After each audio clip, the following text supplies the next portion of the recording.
and Anthony Albanese have wasted no time as borders reopened, jetting into Queensland and Tasmania for unofficial election campaigning. Live now to our political reporter, Andrea Crothers. Andrea, the Prime Minister forged ahead with his trip despite a COVID scare.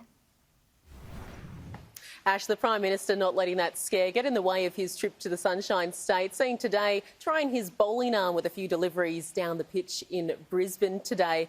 So Scott Morrison, he was caught up as a casual contact after attending an event in Sydney on Friday night.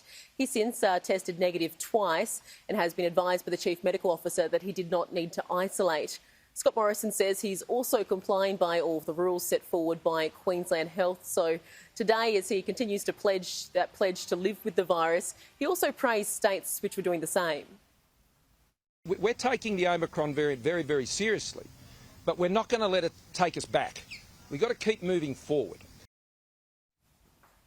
So the Prime Minister, he was visiting two Liberal-held seats in Brisbane today. First, the seat of Ryan. So it's held by Julian Simmonds on a margin of 6%. It's here that the Prime Minister made that latest online safety pledge around an announcement to establish a youth advisory council, which is intended to be set up ahead of the next election. He's on his way to the seat of Brisbane. This is a seat held by Trevor Evans since 2016, and it's held by a margin of 4.9%. But whilst he was out hitting the hustings, he couldn't really escape some of that more unwanted baggage. Again, questions over alleged pork barrelling, the government denying that it had engaged in that.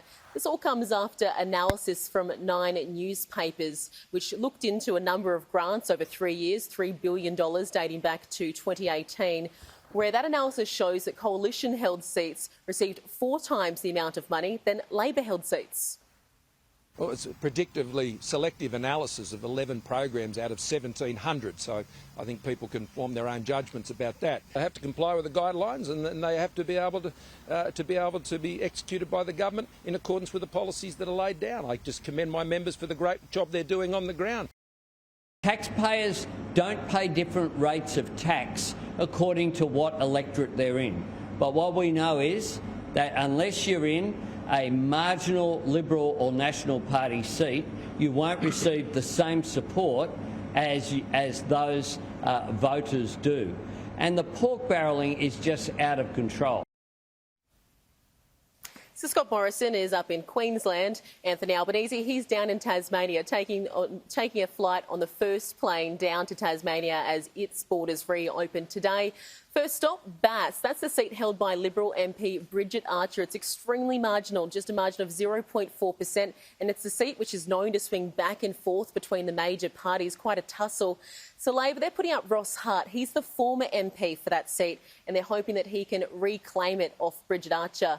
The next stop, that will be Braddon. That's that other northern Tasmanian seat which Labor will be desperately trying to get back. It's currently held by Gavin Pearce. He's a first-term MP. And Labor, they're putting up Chris Lynch, so he is a councillor from that region up there, Ash.